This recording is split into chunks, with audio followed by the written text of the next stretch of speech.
Hello दोस्तों, आप सभी का स्वागत है आपका अपना यूट्यूब चैनल एसएससी यूनिक मस्ती में।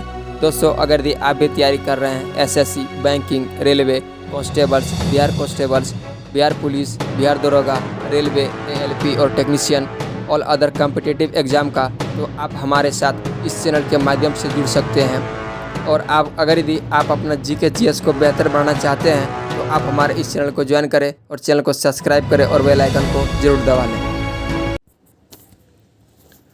दोस्तों, सभी प्रतियोगी परीक्षाओं के लिए अति महत्वपूर्ण प्रश्न होगा और साथ ही जीके जीएस और करंट अफेयर्स भी होंगे। अपने आप में ये टेस्ट लगा सकेंगे कि ये आप कितना प्रश्न को सही कर सकते हैं और आप हमारे कमेंट बॉक्स में जरूर कमेंट करेंगे। आपका पहला सवाल होगा, निम्नलिखित में से किस राज्य को पूर्वोत्तर राज्यों का प्रवेश द्वार के नाम से भी जाना जाता है? ऑप्शन है गुजरात, त्रिपुरा, मणिपुर और असम। आपका सही जवाब होगा वो आपका असम आपका राइट आंसर होगा। अगला सवाल आपका होगा, मौलिंग नेशनल पार्क किस राज्य में स्थित है? वो आपको राज्य का नाम बताना है कि मौलिंग नेशनल पार्क आपको किस राज्य में है। ऑप्शन है असम, अरुणाचल प्रदेश, मणिपुर और मिजोरम। आपका सही जवाब जो होगा वो आपका मिजोरम आपका राइट आंसर होगा। मिजोरम राज्य में ही मौलिंग नेशनल पार्क स्थित है। आपका अगला सवाल होगा और अगला सवाल आपका है, जम्मू और कश्मीर पुनर्गठन अधिनियम 2019 डैश को प्रभाव हुआ।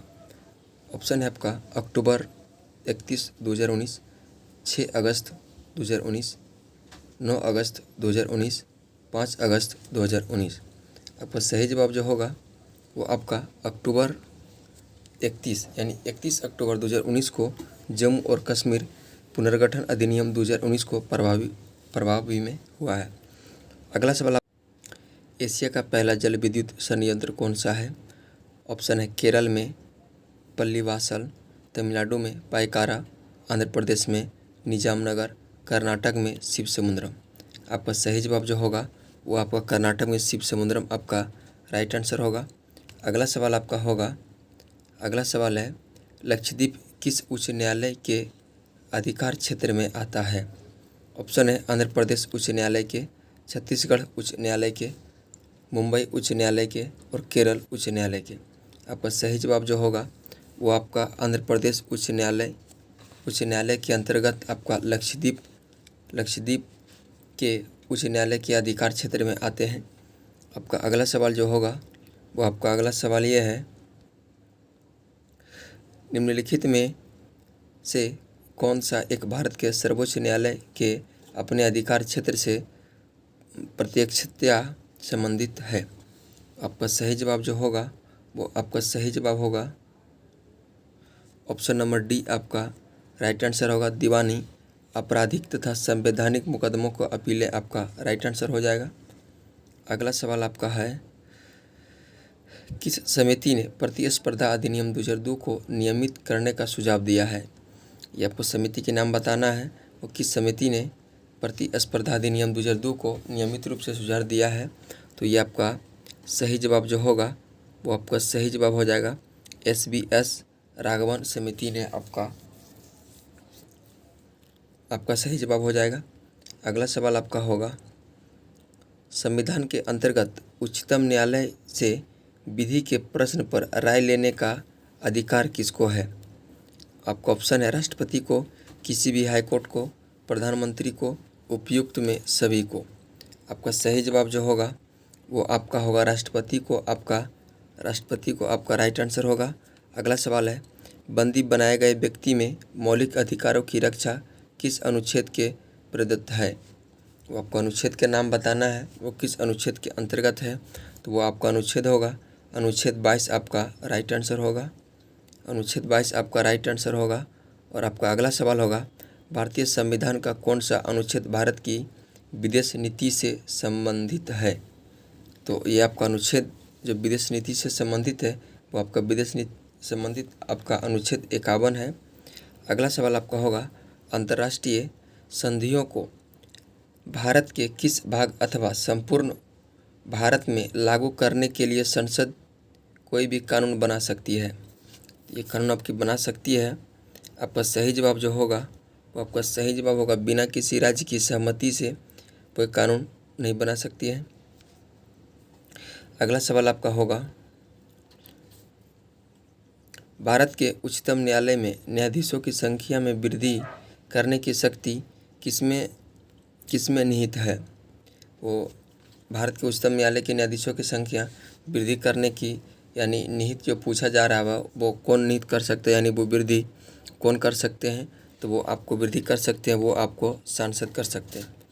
अगला सवाल आपका है, लोक लेखा समिति का रिपोर्ट प्रस्तुत की जाती है, तो ये आपका लोकसभा में ही लोक लेखा समिति का रिपोर्ट का प्रस्तुत किया जाता है। आपका अगला सवाल होगा,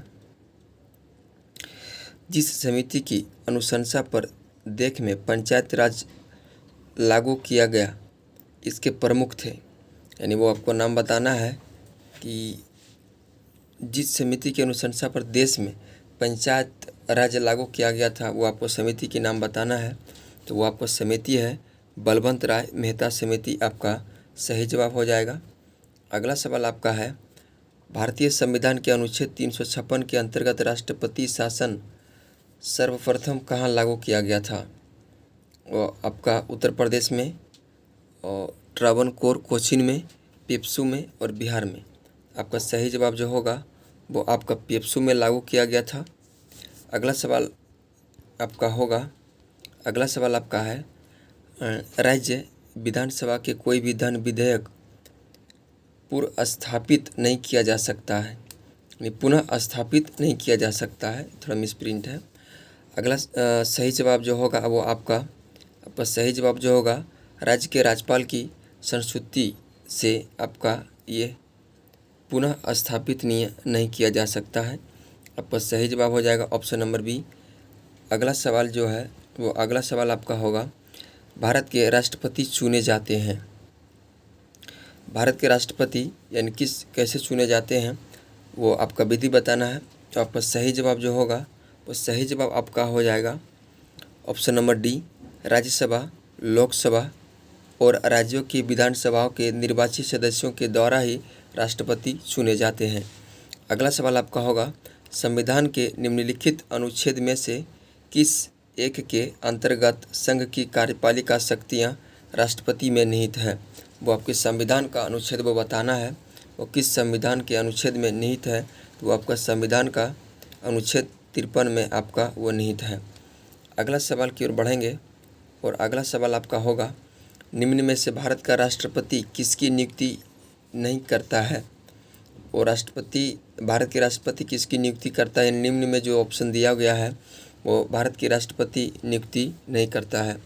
तो वो आपका ऑप्शन उपराष्ट्रपति का नियुक्ति राष्ट्रपति नहीं करते हैं। अगला सवाल आपका है, राष्ट्रपति द्वारा जारी एक अध्यादेश संसद के सत्र शुरू होने के बाद कितने समय तक रखा जाना आवश्यक है? वो आपका 6 महीना तक, कम से कम 6 महीना तक रखा जाना आवश्यक है। अगला सवाल जो है आपका वो अगला सवाल आपका होगा, संसद के लिए राष्ट्रपति का अभिभाषण कौन तैयार करता है? तो वो आपका जो तैयार करता है अभिभाषण वो आपका तैयार करता है ऑप्शन नंबर डी, केंद्रीय मंत्रिमंडल जो है संसद के लिए राष्ट्रपति का अभिभाषण केंद्रीय मंत्रिमंडल तैयार करते हैं। अगला सवाल आपका होगा, किस सिख गुरु ने फारसी में जफरनामा लिखा था? तो वो आपको वो सिख गुरु का नाम बताना है जो फारसी में जफरनामा लिखे थे। तो वो आपका सही जवाब जो होगा वो आपका सही जवाब हो जाएगा गुरु गोविंद सिंह, आपका राइट आंसर हो जाएगा। अगला सवाल आपका होगा,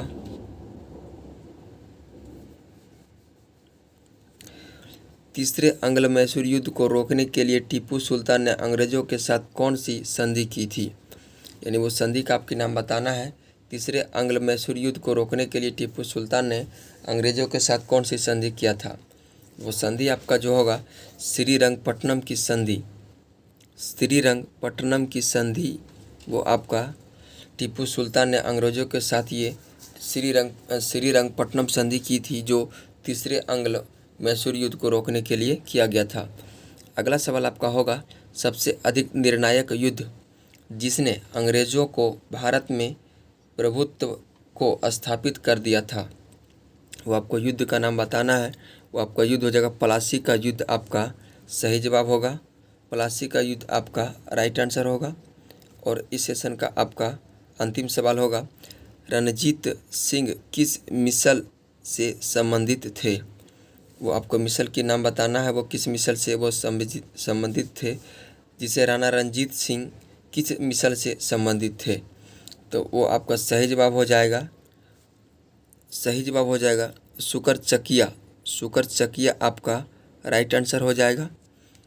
चलिए दोस्तों, ये रहा था आज का आपका जीके जीएस और करंट अफेयर्स का अति महत्वपूर्ण सीरीज।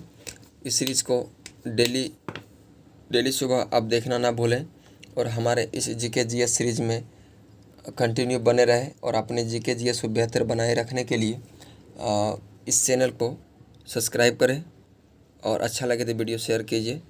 चलिए दोस्तों, आज की सेवा को मैं समाप्त करते हैं, फिर मिलते हैं नेक्स्ट वीडियो में। तब तक के लिए बाय, ऑल दी बेस्ट।